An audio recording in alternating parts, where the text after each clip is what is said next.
ನಮಸ್ಕಾರ ಎಲ್ಲರಿಗೂ boss welcome back to Sagar story top 5 cricketing updates ಎಲ್ಲರಿಗೂ ಸ್ವಾಗತ. ಮೊದಲನೇ ಅಪ್ಡೇಟ್ಗೆ ಹೋಗ್ಬಿಟ್ಟು ಪಟ್ ನಂಗೆ ವಿತೌಟ್ ಮೇಕಿಂಗ್ ಏನು ಡಿಲೇ ಈ ಅಪ್ಡೇಟ್ ಕೇಳ್ಬಿಟ್ರಿ ಅಂತಂದರೆ ಪತಾ ನಂಗೆ ಬಿದ್ದಿ ನಕ್ಬಿಡ್ತೀರಾ ಗುರು. ಹೌದು, PSL ಪಾಕಿಸ್ತಾನ್ ಸೂಪರ್ ಲೀಗು ನಮ್ಮ IPL ಹಂಗೆ ಉದುರಿಸ್ತೀವಿ ಹಿಂಗೆ ಉದುರಿಸ್ತೀವಿ ಕೇಳೋತೀವಿ ಯಾಕಂಡು ಕುಟ್ಟೋತೀವಿ ಹಂಗೆ ಹಿಂಗೆ ಅದು ಇದು ಏನೇನೇನೇನೋ ಬಾಯಿಗೆ ಬಂದಂಗೆಲ್ಲ ಮಾತಾಡಿದ್ರು.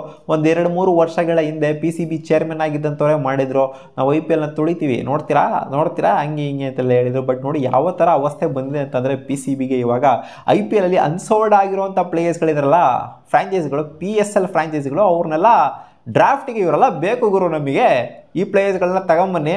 ಯಾಕಂದರೆ ಈ ಸಲ IPL ಮತ್ತು PSL ಓವರ್ಲ್ಯಾಪ್ ಆಗುವಂಥ ಸಾಧ್ಯತೆ ಎಲ್ಲ ಕಾಣಿಸ್ತಾ ಇದೆ. ಅವ್ರನ್ನೇ ಹೇಳಿದ್ದಾರೆ ನಾವು ಓವರ್ಲ್ಯಾಪ್ ಮಾಡ್ತೀವಿ ಅಂತ, ಅದು ಕೂಡ ಒಂದು ಟಕ್ಕರ್ ಕೊಡ್ತೀವಿ ಅಂತ ಹೇಳಿದ್ದಾರೆ. ಯಾವ ಬುದ್ನೆಗಾಯಿ ಟಕ್ಕರು ಕೂಡ ಇರೋದಿಲ್ಲ, ಎಲ್ಲರಿಗೂ ಗೊತ್ತಿರುವಂಥ ವಿಚಾರ. ಇಲ್ಲಿ ಡೇವಿಡ್ ವಾರ್ನರ್ ಆಗಿರಲಿ, ಕೇನ್ ವಿಲಿಯಮ್ಸನ್ ಆಗಿರಲಿ, ಆದಿಲ್ ರಶೀದ್, ಅಲೆಕ್ಸ್ ಕ್ಯಾರಿ, ಆಮೇಲೆ ಕೇಶವ್ ಮಹಾರಾಜ್, ಶಾಹೋಪ್, ಡೊನಾವಾನ್ ಫೆರಾರಾ, ಆಮೇಲೆ ಡ್ಯಾರಲ್ ಮಿಚೆಲ್, ಜಾನಿ ಬೆಸ್ಟೋ, ಅಕಿಲ್ ಹುಸೈನ್. ಸೊ ಇಂಥ ಹೆಸರುಗಳಿಗೆ ಎಲ್ಲ ಒಂಥರ ಶಾರ್ಟ್ ಲಿಸ್ಟ್ ಮಾಡಿ ಇಟ್ಕೊಂಡಿದ್ರಂತೆ. ಶಾರ್ಟ್ ಲಿಸ್ಟ್ ಏನು ಮಾಡೋದು ಬೇಕಾಗಿಲ್ಲ, ಒಂದು ಲಿಸ್ಟ್ ಮಾಡಿ ಇಟ್ಕೊಂಡಿದ್ರಂತೆ. ಇವರೆಲ್ಲ ಬೇಕು ಗುರು, ಈ ಸಲ PSLಗೆ ಕರ್ಕೊಂಬಂದು ಆಡ್ಸೋಣ, ಹೆಂಗಿದ್ರು IPL ಅನ್ಸೋಲ್ಡ್ ಆಗಿದ್ದಾರೆ ಇವರು ಅಂತ ಅನ್ಕೊಂತ ಇದ್ದಾರಂತೆ. ಫ್ರಾಂಚೈಸ್ ಎಲ್ಲ ಒಂಥರ ಡ್ರಾಫ್ಟ್ನಲ್ಲಿ ಒಂಥರ ಇಟ್ಟಿದ್ದಾರಂತೆ ಇವ್ರ ಹೆಸರನ್ನ. ಬಟ್ ಇವ್ರಿಗೆಲ್ಲ ರಿಕ್ವೆಸ್ಟ್ ಹಾಕಬೇಕು, PSLಗೆ ಬಂದು ಆಡಿ ಗುರು ಅಂತ ನೀವು ಅವ್ರು ರಿಕ್ವೆಸ್ಟ್ ಹಾಕಬೇಕು ಪಾಕಿಸ್ತಾನದವ್ರು. ಅವಾಗಲೇ ಅವರು ಒಂಥರ ಯೋಚನೆ ಮಾಡ್ಬೋದು, ಇಲ್ಲ ಅಂದರೆ ಹೋಗಿ ಕೂಡ ಯೋಚನೆ ಮಾಡೋದಿಲ್ಲ. ಆ್ಯಂಡ್ ರಿಕ್ವೆಸ್ಟ್ ಹಾಕ್ಬಿಟ್ಟು PCB ಅವರೆಲ್ಲ ಅವ್ರನ್ನ ಕರೆಸ್ತಾರೆ ಅಂತ ಕಾಣಿಸುತ್ತೆ ಆಪ್ಷನ್ಗೆ. ನೋಡೋಣ ಅದೇನೇನು ಮಾಡ್ತಾರೆ ಅಂತ ಇನ್ನು PSL ಅಲ್ಲಿ. ಅಪ್ಡೇಟ್ ಬಿಟ್ಟು traverse head and Siraj bhaiya ಬಗ್ಗೆ ಮಾತಾಡಿದರೆ ಆಸ್ಟ್ರೇಲಿಯನ್ ಕ್ಯಾಪ್ಟನ್ ಪ್ಯಾಟ್ ಕಮಿನ್ಸ್ ಅವರು ಏನಾದರೂ ಮಾಡ್ಕೊಂಡ್ಲಿ ಇವರು. ಇಂಡಿಯಾದವರ ಮೆಂಟಾಲಿಟಿ ಏನೇ ಇರ್ಬೋದು, ಏನೇ ಮಾಡ್ಕೋಬೇಕು ಅಂತ ಅಂದ್ಕೊಂಡಿರ್ಬೋದು, ಅವ್ರು ಹೇಳಿರೋದಿಷ್ಟು, India can do whatever they want, I am more worried about my boys.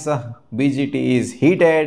It's a big series, heated ಆಗಿರುತ್ತೆ. ಇಂಥ ದೊಡ್ಡ ಸೀರೀಸ್ ಆಗ್ತಾ ಇತ್ತು ಅಂದರೆ ಇಂಥ ಸಣ್ಣ ಪುಟ್ಟ ಮಾತುಗಳು ಅದು ಇದೆಲ್ಲ ಆಗ್ತಾ ಇರ್ತವೆ. ನಾನು ಇಂಡಿಯಾ ಬಗ್ಗೆ ಜಾಸ್ತಿ ತಲೆ ಕೆಡ್ಸ್ಕೊಳೋದಕ್ಕೆ ಹೋಗೋದಿಲ್ಲ, ನಾನು ನಮ್ಮ ಹುಡುಗರ ಬಗ್ಗೆ ಜಾಸ್ತಿ ತಲೆ ಕೆಡ್ಸ್ಕೊತೀನಿ. ಆ್ಯಂಡ್ ಇಂಡಿಯಾ ಏನು ಬೇಕಾದ್ರೂ ಮಾಡ್ಬೋದು, ಅವ್ರು ಏನೇ ತಂತ್ರಗಾರಿಕೆ ಮಾಡಿದ್ರು ಕೂಡ ನಮ್ಮ ಹತ್ರ ಟ್ಯಾಕಲ್ ಮಾಡೋದಕ್ಕೆ ನಾವೆಲ್ಲ ಮೈಂಡ್ಸೆಟ್ನ ರೆಡಿ ಮಾಡ್ಕೊಂಡೇ ಬರ್ತೀವಿ ಅಂತ ಹೇಳಿದ್ದಾರೆ.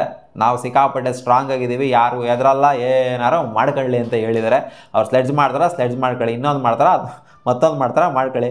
ಆ್ಯಕ್ಚುಲಿ ಸ್ಲೆಡ್ಜಿಂಗ್ ಅನ್ನೋದೇ ಬಂದಿದ್ದು ಆಸ್ಟ್ರೇಲಿಯನ್ಸಿಂದನೇ ಫಸ್ಟು, ಇವಾಗ ಮತ್ತೆ ಅವ್ರ ಮೇಲೆ ಮತ್ತೆ ಬರ್ತಾ ಇದೆ. ಆ್ಯಕ್ಚುಲಿ ಹಂಗೆ ನೋಡೋಕೆ ಹೋಯ್ತು ಅಂದರೆ ಆಸ್ಟ್ರೇಲಿಯನ್ಸ್ ಅಷ್ಟೊಂದೇನು ಮಾಡ್ತಾ ಇಲ್ಲ. ಮುಂಚೆ ಮಾಡ್ತಿದ್ರಲ್ಲ, ನಮ್ಮ ಇಂಡಿಯಾ ಸ್ವಲ್ಪ ಡೌನಲ್ಲಿದ್ದಾಗ ಮಾಡ್ತಾ ಇದ್ರಲ್ಲ ಸ್ಲೆಡ್ಜಿಂಗ್ ಅದು ಇದೆಲ್ಲ. ಇವಾಗ ಆಸ್ಟ್ರೇಲಿಯಾ ಮಾಡ್ತಾ ಇಲ್ಲ, ಯಾಕಂದರೆ ಅವ್ರಿಗೂ ಸ್ವಲ್ಪ ಭಯ ಇದೆ, ಏನು ಬೇಕಾದ್ರೂ ಆಗ್ಬೋದು ಈ ಸೀರೀಸು ಅಂತ. ನೋಡೋಣ ಏನೇನು ಆಗುತ್ತೆ ಅಂತ ಈ ಸೀರೀಸಲ್ಲಿ. ಇನ್ನು ಅಪ್ಡೇಟ್ ನಂಬರ್ 3, ಸಿರಾಜ್ ಅಣ್ಣ ಮತ್ತು ಹೆಡ್ ಬಗ್ಗೆ ಮಾತಾಡಿದ್ದಾರೆ.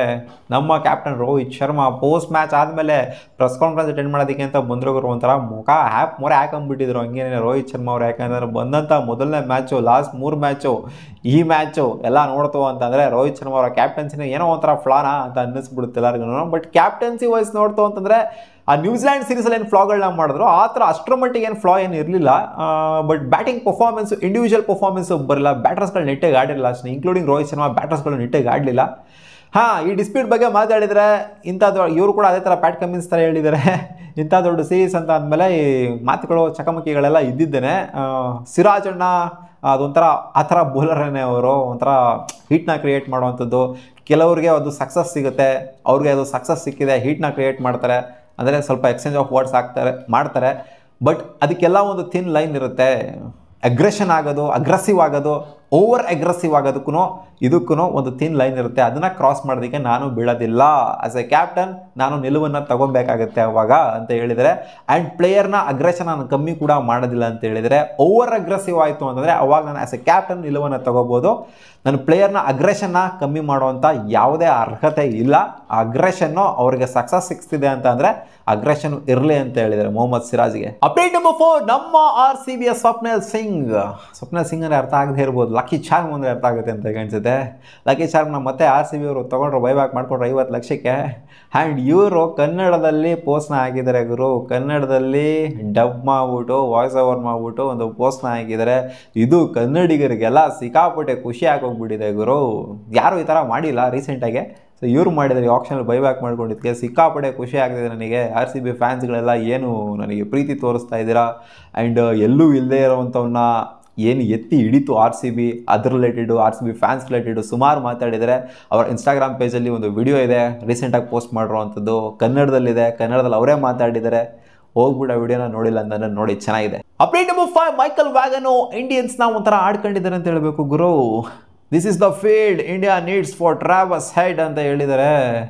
ಒಂದು ಪೋಸ್ಟ್ನ ಹಾಕ್ಬಿಟ್ಟು, ಈ ಇಮೇಜ್ನ ಹಾಕ್ಬಿಟ್ಟು, ಎಲ್ಲ ಗ್ರೌಂಡ್ ತುಂಬ ಜನಗಳಿರೋದು, ಗ್ರೌಂಡ್ ತುಂಬ ಪ್ಲೇಯರ್ಸ್ ಇರೋ ಥರ ಹೇಳ್ಬಿಟ್ಟು ಟ್ರಾವಸ್ ಹೆಡ್ಗೆ ಹಿಂಗೆ ಇಟ್ಟಿರಬೇಕು ಇಂಡಿಯನ್ ಫೀಲ್ಡ್ ಸೆಟ್ಟು, ಎಲ್ಲ ಕಡೆ ಹೊಡಿತಾರೆ ಟ್ರಾವಸ್ ಹೆಡ್ಡು ಇಂಡಿಯನ್ ಬೌಲರ್ಸ್ಗಳಿಗೆ ಆಡ್ಸ್ಕೊಂಡು ವಾಂಚ್ತಾರೆ ಅನ್ನೋ ಥರ ಒಂಥರ ಆಡ್ಕೊಳ್ಳೋ ಥರ ಹಾಕಿದ್ದಾರೆ. ಈ ಮ್ಯಾಚ್ ಆಡ್ಕೊಳ್ಳೋದ್ರಲ್ಲಿ ಅರ್ಥ ಇದೆ, ಯಾಕೆ ಅಂತಂದರೆ ಆ ಥರನೇ ಪರ್ಫಾರ್ಮೆನ್ಸ್ ಇತ್ತು. But every day is not A Sunday, come back ಮಾಡ್ತಾರೆ ಇಂಡಿಯಾದವರು ಸ್ಟ್ರಾಂಗಾಗೆ, ಎಲ್ಲರೂ ಅದಕ್ಕೆ ವೆಯ್ಟ್ ಮಾಡೋಣ. ಮೈಕಲ್ ವ್ಯಾಗನ್ನು ಅವಾಗ ಯಾವ ಥರ ರಿಯಾಕ್ಟ್ ಮಾಡ್ತಾರೆ ಅಂತ ನಾವು ನೋಡೋಣ.